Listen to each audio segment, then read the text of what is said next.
Episode 90 of the Deep Dives. We're vastly approaching our 100th.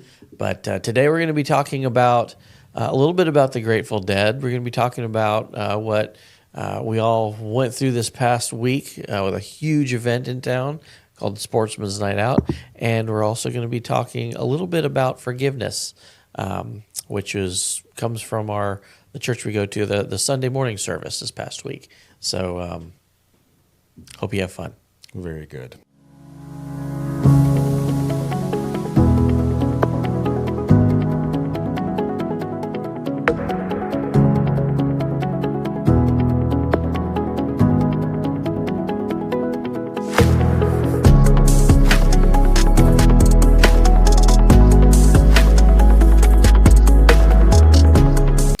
I love talking about the Grateful Dead. Yeah. I am presently wearing my buddy Kent's T-shirt that we buried 2 years ago. We didn't bury a T-shirt. We buried Kent 2 years ago. His wife allowed me to have this shirt that has Jerry Garcia on it. And this was his favorite shirt. This was Kent's favorite shirt. So it's my favorite shirt. Mm-hmm. And if you remember last week, I said I was going to talk more about Van Morrison. I introduced Van Morrison. I was going to talk about Van Morrison this week. And I listened to 2 of the 5 CDs I have. It reminded me how much I love Van Morrison. Just such a great ballad writer, singer, writer. He's just tremendous. But with Charlie Kirk's death, with 9/11, everybody has felt flat this week. Everybody's felt. And we're feeling tired this morning for some reason. Man, yeah, all 3 of us. It's rough. We're really struggling getting through this, and that's how dedicated we are to you all. We really just wanted to stay home and do nothing, but we didn't. So whenever I'm in that type of mood, I tend to put in the Grateful Dead, and I just listen. I've listened to the same CD 15 times this week, and I cannot get tired of it. Mm-hmm. It's so calming to me. Yes, it reminds me of Kent, but it also reminds me of my younger days. It just reminds me of a lot of things. But that aside, it just has it infiltrates my soul, and it really has a calming but energetic effect at the same time. You know, I can kind of bounce in my car while I'm driving or sing. And I realized that this week,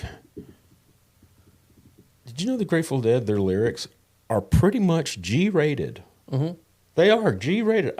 Yeah. What album have you been listening to? It's one of the best ofs that was put out a long time ago. Oh, okay. Put out after after Jerry died. Mm-hmm. So all the top studio songs are on it, and it's a really nice recording, really good recording quality.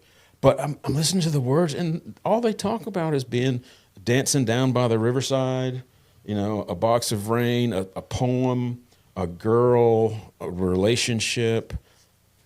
I don't ever remember hearing one cuss word. Mm-hmm. I could be wrong. I haven't heard every Grateful Dead, song. Right. But I'm telling you, man, it's G-rated. It's not even PG-rated. So I just never thought of it that way. But it is the truth from the albums, the CDs that I'm listening to, and it's mellow, it's jam music, so it has that nice guitar, that mellow guitar, and anything that brings me to a place that I want to be is welcome, especially in a week like this. Mm-hmm. With 9/11, Charlie Kirk dying, my Meniere's disease has been worse this week than it ever has been. Almost every day I'm having an episode. And that makes, it's not just the episode. You have an episode and then you have a day or two of recovery. So it's getting to the point where I'm having episodes before I've even been recovered from the last episode. Mm-hmm. And that flattens your affect. It just does a lot of things. I'm not going to complain. A lot of people have it worse than I do. But that just added to the flat affect of the week. Mm-hmm. You know what I mean? And the dread and everything. And right. I mean, if you're looking at any of your social media, my God, I don't remember a time where there's been more attention brought to a person that has been shot or killed or taken out by a car accident than Charlie Kirk. I mean, I know whenever you watch a video, I know the algorithm will bring you more videos and everything, but it's almost my entire social media now. Right. Of either old ones of him, talking, which I just love watching him do that, or new things about his wife. Yeah. Like taking over what he's doing or whatever. Just these heartbreaking videos about him and his wife walking down the beach with their kids. Oh my gosh. It's just so heartbreaking. Yeah. Knowing that she's on her own now with those kids. I know she has a good support group, but my gosh, this guy was 31 years old. Is that right? 31 years old. 31 years old. My gosh, man. Unreal. And I haven't been able to get over that. And whatever that means, it's just right there at the front of my head. Yeah. So I needed Grateful Dead this week. So that's why we talked about it. And I want to answer a question that my lovely wife Donna asked. Where did the Grateful Dead get their name? And I wasn't able to answer her. I said, it's a good question. I don't know. I do know that they were called the Warlocks. Mm-hmm. And the Warlocks, whenever they're getting famous, they realize that there's another band already called the Warlocks. So do you mind telling us how the Grateful, you being the deadhead you are. Right. This morning I feel That's like actually brain dead. Well, you looked it up, and there's a really good definition of it. Yeah, so Jerry Garcia was looking through the dictionary and happened upon an entry of a term called a Grateful Dead, and it comes from European folk tales. And a Grateful Dead is so if someone who dies poor and he has a lot of unpaid debts, usually, you arrange for your burial prior to death. And you pay someone for the burial plot, for the process of burying you, all that kind of stuff. But if that never happened because you're poor and you had a bunch of debts anyway, and then someone pays for that in your place, like a benefactor, then as a spirit, you're grateful for that. You're a Grateful Dead, and your spirit comes back and helps the person who did that favor for you. There you go. And so that's what a Grateful Dead is. There you go. Not that it had anything to do with the band, but it was a cool term. I And cannot Jerry believe- Garcia liked it. Yeah, he did like it, and the whole band liked it. And I cannot believe that I have never taken it upon myself to look that up. I just never did. Well, Grateful Dead is just a we part take of my names life. for granted. Like, Yeah, why did people get named that way? Right. You know, yeah. It's true. It's true. But so another thing that Donna told me this week, because it was my birthday this week. She took a day off, and we spent the day together. And I'll put this in my words. She said, "Destry, I listened to the Box of Rain, and she really liked it." You asked me what my favorite song was, and I said Box of Rain is pretty much one. She listened to it and she liked it, and I started thinking, I wonder what it was, because it's just in the conversation of a lot of other stuff. I started thinking about it. I wonder what it was that she liked about it. Yeah. And I wonder why some people don't like the Grateful Dead. Is it the fans? Do you think it's it's a drug culture? I think that's probably, I can't lie, it was a drug culture. People following them around. They did a lot of things that were illegal. But if you just take an album, you put it on the turntable and you play it, do you like that song? Mm-hmm. And I think most people, that if they were to do that, they would say, yeah, it's pretty cool. It's catchy. Right. I think they say it's catchy. Don't tell them the name of the band. Don't tell them anything. Just play the band. I think it would take doing that with not a live recording, but a studio recording, where you could really hear the voices melt together and the guitars melt together to make one beautiful sound. And Donna liking that song, if she likes that song, there's probably 7 or 8 more on that same CD that she would like, because it's very similar. Yeah. So I was excited about that. Cool. Yeah, I was excited about that. Van Morrison, love him. Okay, so let's go. More to come. More to come. Well, we had this huge event this past week. Every year, the church we go to, they host this huge event in Pensacola in our Bay Center, which is it's the largest building in Pensacola. It can hold it held 6,000 people this past Thursday night. I don't know what its total capacity is, but 10,000. 10,000. It is 10,000? Okay. So it'll hold 10,000 people. We had it 60% full. It looked Yeah. more than that to me. Right. Man, it looked like it was really 90% full. Yeah. But It's the way our venue's set up, though. You can't use about probably 20 or 30% of the seating Oh, okay. anyway, because it's behind the stage Oh, and you behind the couldn't stage. see Gotcha. it. So you Right, couldn't right, see right. it. Gotcha. Gotcha. Okay. Right. So we Hockey kind of games and we kind of everything would limited be open. ourselves. Right. Okay. Yeah.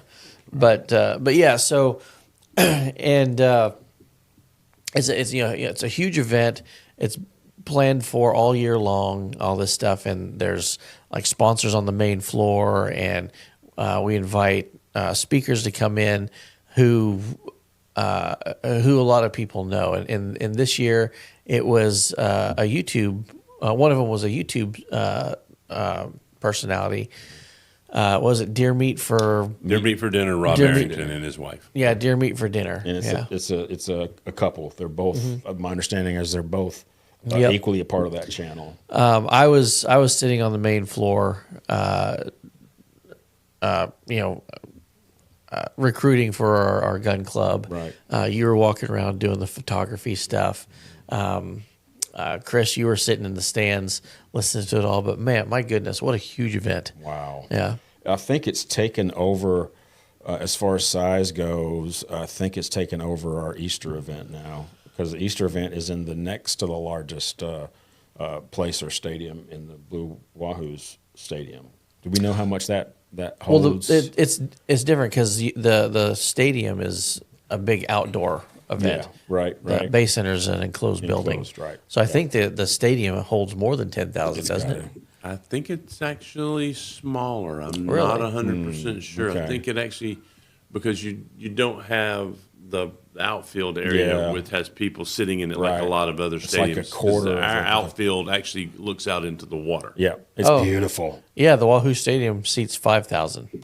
So we have been playing around with the Easter event and Sportsman Night Out. We've been playing around with the numbers from 5 to 7 for the last 3 years. Right. And obviously trying to push up the numbers. And man, let me say, they gave away a car, and I don't know of any other place that I've ever been involved with that gives away more substantial things. Yeah.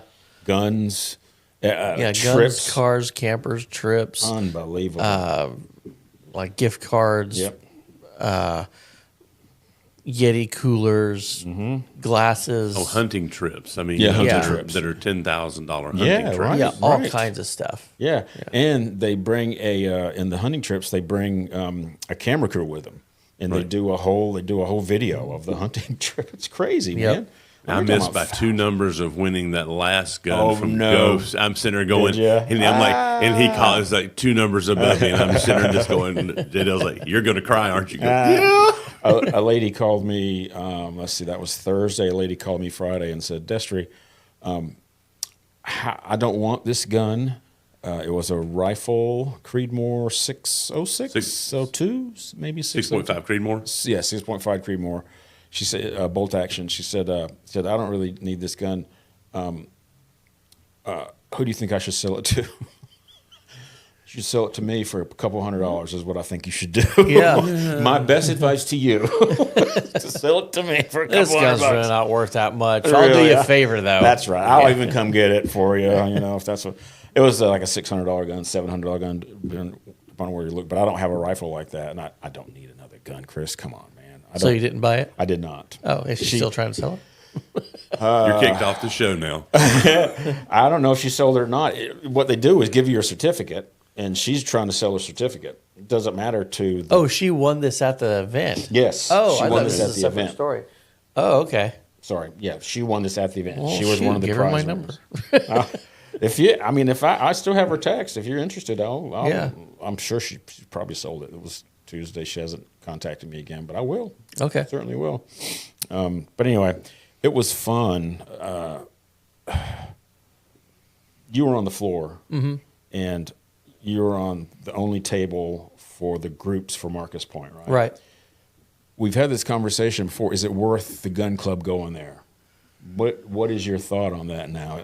We did have 2 guests this past That's week, right. last night in our gun club from Sportsman's Night Out. So I think that alone made it worth it. 2 females. Yeah. 2 really in their 50s and 60s. Yeah. I mean, I love that. Yeah. You know? And I mean, if we get you get a better gun instructor in there, I mean, that's going to be a good class.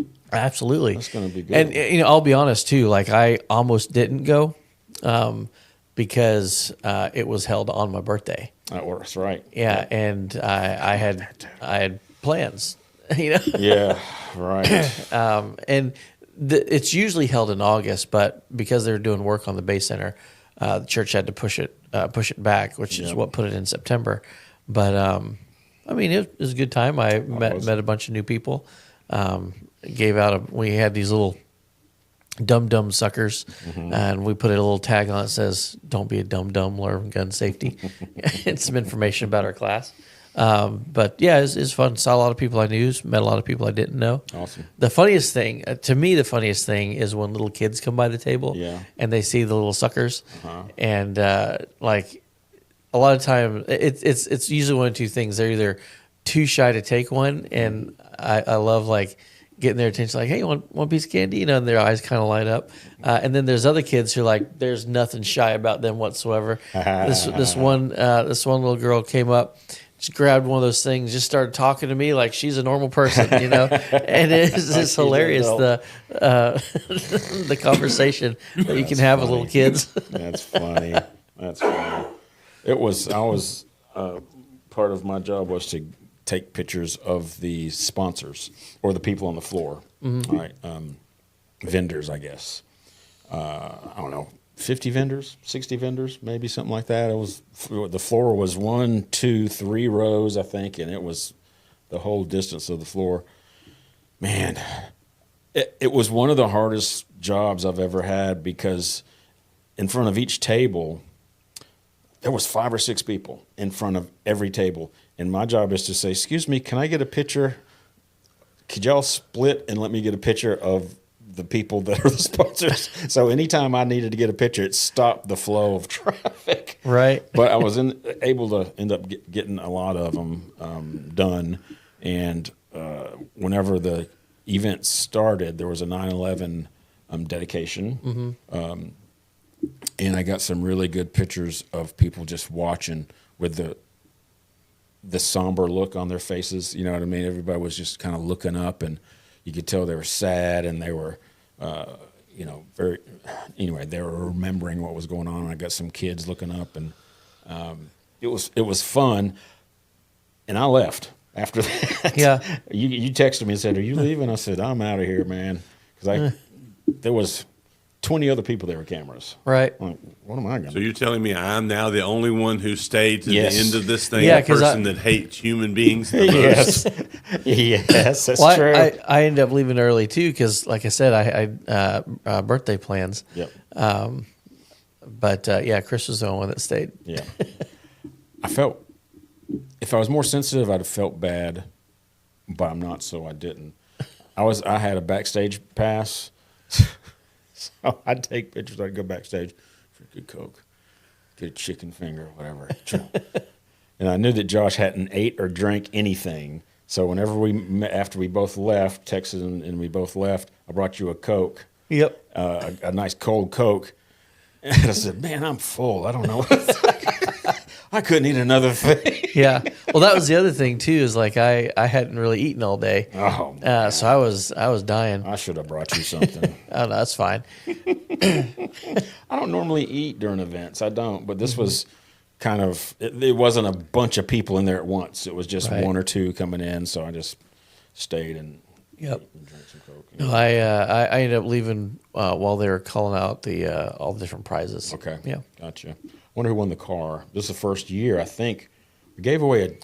Well, we've given away a camper before, but I think this is Yep. the first time they gave away an actual car. Yep, I think so. Yeah. First time. There was a used Jeep that was given away years ago. Okay. A used built-up Jeep, but this is the first Sandy Sansing Yeah. car. By the way, didn't know he was a Christian. Sandy Sansing? Yeah, I didn't know he was a Christian, Yeah. and I can't help but think that because he did the opening prayer. You can't pray like that and not be a believer. Right. You know what I mean? You just can't. Yeah. In my opinion, you can't.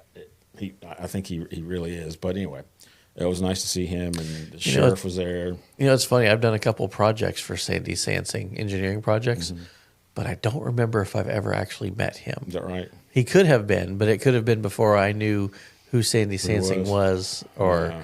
that he was anything more than a, Yeah. you know, because if I don't know what the person looks like or if that name's supposed to be important, it kind of blends in with all the other people I meet. So I may have met him before, but I don't know. What I do know I've done projects for him. what I enjoyed was seeing him stand next to Pastor Godfrey. I got a picture of that Craig You're going to used. get in trouble. It was he's would you say 6'3", 6'4"? Yeah. Sandy's 6'3", Yeah, 6'4"? he's not a short guy. He's not a short guy. I'll just keep it right there. That's all I'm going to say about that. He's a tall guy. Yep. Anyway. My dear meat for dinner's wife is very short, and she was even towering over Pastor Godfrey. No, was she Oh really? yeah, Oh, my she's gosh. short. I mean, and a little bitty thing, and it's just like I said, wow, he's even short compared to Sarah Arrington. Well, I took several pictures of her. First thing Donna said when she said it was, "Wow, she's gorgeous," or "She's beautiful." She was. They're a good-looking couple. He's tall and thin, and I've never seen her stand up. I left before they got up on stage, so I can see how YouTube welcomes them. You know. Yeah. So anyway, it was good. It was fun. And she's not a frilly I mean, she's very beautiful, pretty, everything. But she's not. I've watched them. I've been following them for years, and she gets out there in the middle of the swamp and grabs a gator just like he does. I mean, she ain't nothing. Ain't nothing dainty about her. Okay. Except for the way she looks. Gotcha. Okay. Where do they live? Do you know? They were living near Jupiter, Florida, but they've recently moved up about 2 hours north there, so probably near Ocala area now. Okay. But he is big time into jumping off a boat in the middle of a swamp. Really? I mean, he goes out and does some crazy things, and but every member of his family is involved in some form of being in the outdoors. I said the first video I ever watched of this. They were cooking a swamp stew in like a 55-gallon drum, and it had ribs and brisket and all this other stuff in it. I'm sitting there going, I got to watch this guy. This looks good. And then I followed him for years. He's got like 4 million subscribers now. I was going to ask you, is he in the millions? He's in like the, yeah. at least the 4 million subscribers. Wow. And so he's a big force in Florida. But some of the things that he does, and what's impressed me, he grabbed a bunch of kids one day. They were out there. He says, come on, guys, just let's go fishing. And the next thing you know, he's got 3 or 4 teenage boys. They're offshore fishing, and these kids had never been out. And he does so many things for the community. Yeah, right. He is a true force in the sports world. Gotcha. Right. Excellent. Well, I was glad that he was there, and the other guy that comes every year. What's his Hank name? Parker. Hank Parker. Hank Parker's there practically every year, if I'm not mistaken. Just about every year. Yeah. And he's kind of one of the OGs, isn't he? One of the he's been original around gangsters. for a long. He's one of the first when they first started having the bass tournaments back years ago. He's one of the first ones. He's he's in that original group of 60s, 70s kind of that kind of stuff. Great, awesome. I got a great picture of him standing up, and it was during the introductions. No, I'm glad to be an American, proud to be an American. I got him standing up, and he's he's doing his fist like that. I got a great picture of him doing that with everybody else. It was really cool. I was happy to get that. So anyway, Josh, Yeah. that's all I got, man. All right. I got nothing else. I got no more energy. I'm done. Well, let's switch topics. Okay. Okay. All right. Have you ever been in a situation where someone wronged you and you were put in a position to forgive them and you just didn't want to? Oh, yeah. Yeah. Yeah, absolutely. What do you do in a situation like that? Want me to tell you what I should say? I should say, I pray for them. I pray that I forgive them. But the truth is that I don't normally do that. Mm-hmm. I normally just keep it to myself. It's a hard thing to deal with. yeah. I've been in that situation too, and I'm the same way. It's like I know what I should say and I know Yeah. what I should do, Right. and it's difficult because like we know we're supposed to forgive, and we know that especially as a Christian, what our perspective should be about people who have wronged us, because in our hearts we know that we've wronged our Creator, Yeah. and He forgave us. And there's that verse in the Bible that's so convicting, that He showed His love toward us in that while we were yet sinners, He died for us. And so I've here's what I've done in the past. There have been times where I can say yes, I forgave the person, and there have been times where I can say I struggled with it quite a bit, and I can probably still go back in my mind and think of some people. Well, no, I can't. I can go back in my mind and think there are some people where I haven't forgiven them yet, and like this is what I've prayed in the past, because like you can be honest with God.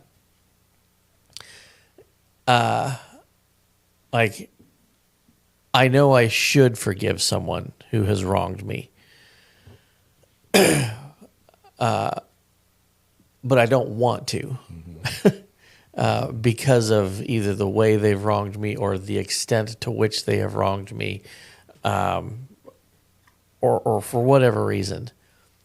What I have prayed in those instances is I've told God honestly, I don't want to forgive this person. Mm-hmm. But I know I should forgive the person. So let's start small, and let's say, God, help me first to want to forgive them. That's good. Give me the desire to want to forgive. Right. And, I'm a human being just like everybody else. And that kind of struggle happens. And I don't know. I think that at least orients us in the right direction, even though we might not have fully gotten to the place where we need to be yet. Because I'm not perfect, nobody is, and we all have this daily struggle with all these different things that tempt us to do the wrong thing. And I think that's one of them, because for forgiveness it kind of goes deeper into our psyche than anything else, because when someone has wronged you, it's more than just you've been offended. Because, okay, yeah, someone says something and I'm offended, great, whatever. I can water off a duck's back. Yeah. I can still talk to you and forget that happened and all that kind of stuff. But there's some things, and we all have them, like just the right sequence of events. It goes deeper than just a surface cut. And I think that's a valid way to pray is, God, I don't want to forgive this person, but I know I should. So help me to want to first. Once I want to forgive them, then we'll tackle the next problem of how do I actually forgive them. Okay. And, that for me, that's rare. Because I'm kind of a thick-skinned guy. Yeah. But so there's this passage in Scripture. This is Matthew 18. Then came Peter to him and said, well, actually, let me move back a little bit first. Jesus is talking to his disciples, and he says in Matthew 18, verse 15, he said, "If thy brother shall trespass against thee, go and tell him his fault between you and him alone. And if he shall hear thee, thou hast gained thy brother." So in other words, don't take it to social media. Don't take it to don't take it to other people. Don't take it to small group. If someone's wronged you, go to that person and deal with it between the two of you. And if that works, cool, you've gained a brother. It says, "If he will not hear thee, then take with thee one or two more, that in the mouth of two or three witnesses every word may be established." So the next step is, if you've been wronged and you go to that person and they're not even interested in hearing it, then get a couple people to go back with you so you can kind of take this to the next level. But there's witnesses there to show like you're trying to bridge that gap. And this isn't like find two people that agree with me 100% and we're going to go after this guy. It's two independent people who can kind of be the mediator between you two people. It says, "And if he shall neglect to hear them, tell it to the church. But if he neglect to hear the church, let him be unto thee as an heathen man and a publican." So here again, trying to follow the proper steps of reconciliation. Go to the person, he doesn't hear you. Take a couple people with you to mediate, he still doesn't hear you. Take it to the church, still doesn't hear you. Well, that's kind of the best you can do. You've gone as far as you can, and that relationship's not been mended. So what does go to the church mean? So this kind of gets awkward quick, because there's this idea in churches called church discipline, and I hate that term because it implies that one person is always right and one person is always wrong. But basically, it's presenting this before the court. There's another passage in Scripture where Paul he criticizes this church because when there's disagreements in this church, they go to the court, the secular court, and they use the court to mediate disagreements between people within the church.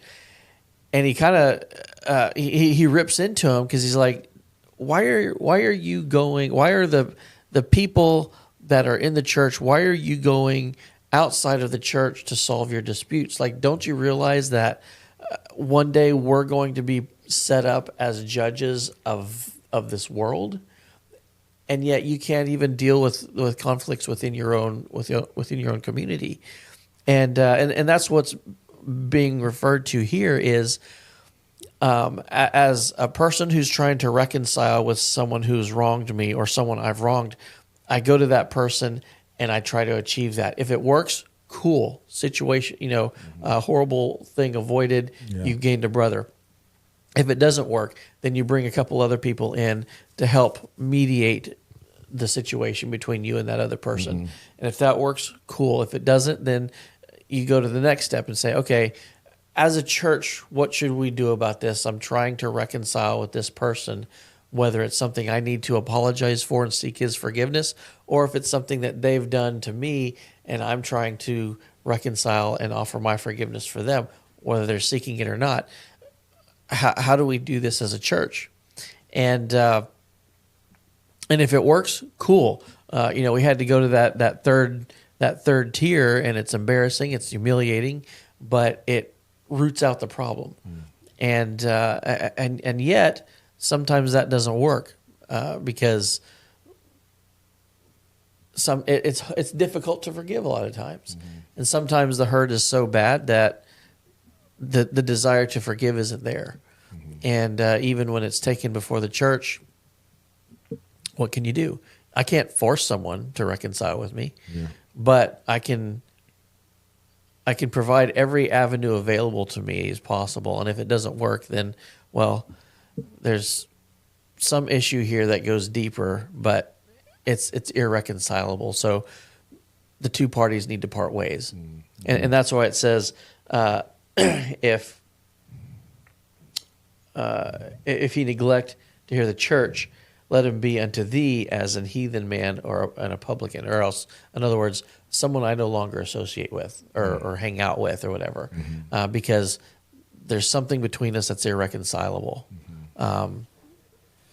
Well, at least there's something between us that we perceive as irreconcilable. Right. Okay. Not that it isn't, it's just that we perceive it that way. Kind of like, I don't want to forgive that person yet, right? So he goes on to say, whatsoever ye shall bind on earth shall be bound in heaven, and whatsoever ye shall loose on earth shall be loosed in heaven. Again, I say unto you that if two of you shall agree on earth as touching anything that they shall ask, it shall be done for them of my Father which is in heaven. For where two or three are gathered together in my name, there am I in the midst of them. So in other words, I think, we always look at that verse about two or three gathered together in my name, there am I in the midst of them. We always look at that out of context in that, like, we're having church. God is here because there's two of us gathered in his name. The context that this was presented was in the face of an agreement. It's like, if two people are disagreeing, if there's hurt between them or one has wronged another person, and yet they're coming together in my name, I'm there in the midst of them. Like, this is the best mediator you can have. This is the environment of forgiveness and reconciliation. It's a powerful thing. Because what you bind here will be bound in heaven, and what you loose here will be loosed in heaven. Mm-hmm. So this is where forgiveness happens. This is where reconciliation happens between two people. And then it's funny because Peter came to him, this is verse 21, and said, okay, how often shall my brother sin against me, and I forgive him? 7 times, right? Mm-hmm. I'm thinking from Peter's perspective, right? Someone's probably wronged him. He's probably ticked off at someone, and he's asking, okay, cool, I forgive him. How many times? 7. 7's an interesting number all throughout Scripture. It's like the number of completion, the number of perfection, all this stuff.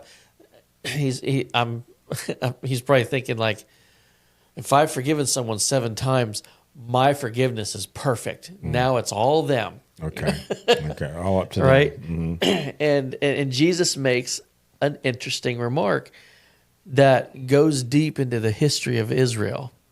Jesus said unto him, I say not unto thee until 7 times, but until 70 times 7. Mm-hmm. Therefore is the kingdom of heaven likened unto a certain king, which would take account of his servants. And he goes into a parable that starts to illustrate this. But that comment here, until 70 times 7.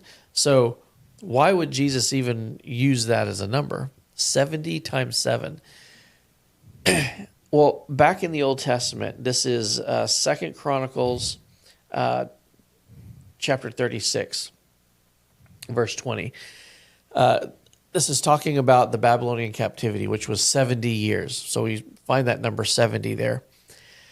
2 Chronicles 36, the prophet is talking about why they were captive in Babylon. It says, unto them that had escaped from the sword carried he away to Babylon, where they were servants to him and his sons until the reign of the kingdom of Persia, to fulfill the word of the Lord by the mouth of Jeremiah, until the land had enjoyed her Sabbaths. For as long as she lay desolate, she kept Sabbath, to fulfill 70 years. So Jeremiah gives us some interesting insight in here into, like, why was it 70 years? Why was it the southern kingdom of Judah in captivity in Babylon for 70 years? It said so that the land would enjoy its Sabbath. So back in the Old Testament, when people inherited the land of Canaan, it got split up amongst all the different families and tribes in the nation of Israel. And as people normally would do, is they would plant their land and they would grow crops, and they would have food for themselves, and they'd have additional food that they could sell. It was a means of income, and providing a means for families to support themselves, grow in wealth, all that kind of stuff. Well, God had a rule. He said, this land is your inheritance. This is what I've given to you, so you need to take care of it. And the way you take care of land, or one of the ways you take care of land, is you sow for 6 years and you reap for 6 years, and you use that as, this is how I build my wealth. This is how I extract wealth from the earth. But that 7th year, you don't plant it. You let it lie fallow. And it gives it the ability to replenish its nutrients and restore itself, so that you start the cycle over. You plant for 6 years, let it rest for 7, all this stuff. This was God's command to Israel, to be good stewards and be responsible for the long-term health and well-being of the land that they inherited. Well, they stopped doing that. And it was, if it's every 7 years, they stopped doing that for 70 cycles. So for 490 years, Israel stopped doing that. So, if you have go from King Saul to King David to King Solomon, that's 120 years. From Solomon to the Babylonian captivity, if you add all those kings together in Judah, it's 393 years.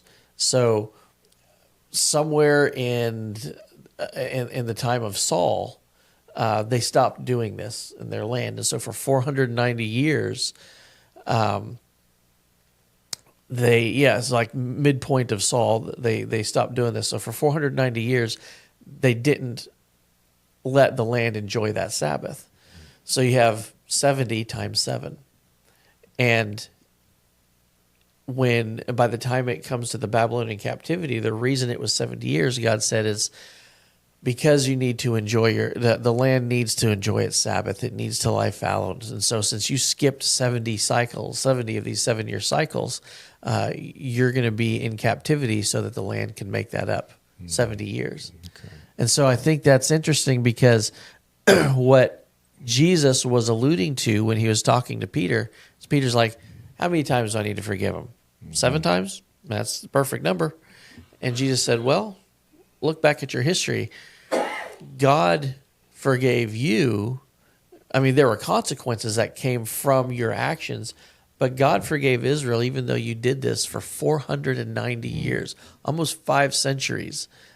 You did this, and God still forgave you. So you have to be able to forgive at least that long, for 5 centuries, which was basically saying, like, you don't stop forgiving. Yeah. Mm-hmm. This is look at how much God has the capability to forgive.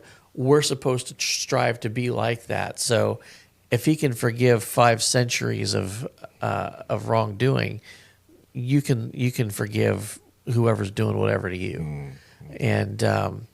And man, that's convicting, because and that's why in those times where I find it not just difficult to forgive, but I find myself not even wanting to begin with.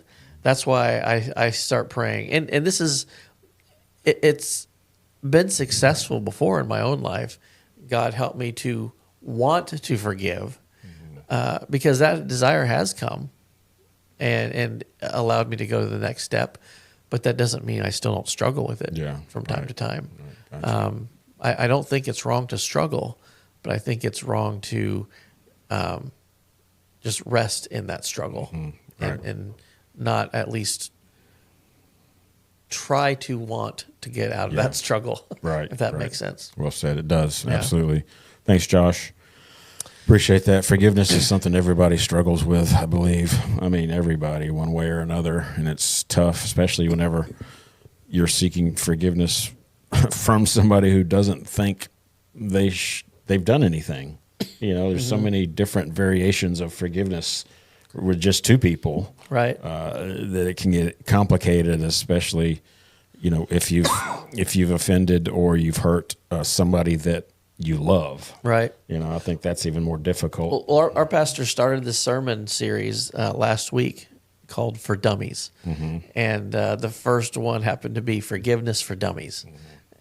Right. And he talked about Joseph and his brothers. Yeah. And we've talked about that before on this podcast, how they sold him into slavery, and he spent years in Egypt as a slave in bondage, and in prison, all that kind of stuff, before he was elevated to the position that where he was like second in command below the Pharaoh.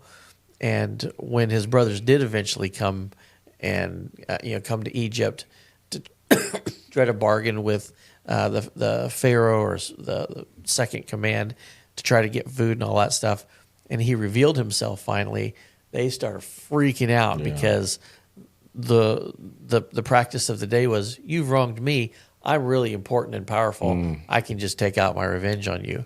And they were freaking out. And Joseph basically said, no, I forgive you. That all happened for a reason. I see that now. And what you meant for bad, God meant for good, and that's what led to the position I'm in now. Right. And so, wow, reconciliation happened. Yeah. All right, Chris, thank you. Appreciate you being here, and even though you're not feeling well, same to you, Josh. I'm feeling well. I'm just tired. You are tired. Yeah. So we'll be doing 91 next time. Yep. Right? 91 next time. Well, I don't know what I'll be talking about. Josh didn't know what he'll be talking about. We'll be talking about something for sure. All right. Thank you. Love you, Donna. Talk to y'all soon. Thanks. Bye.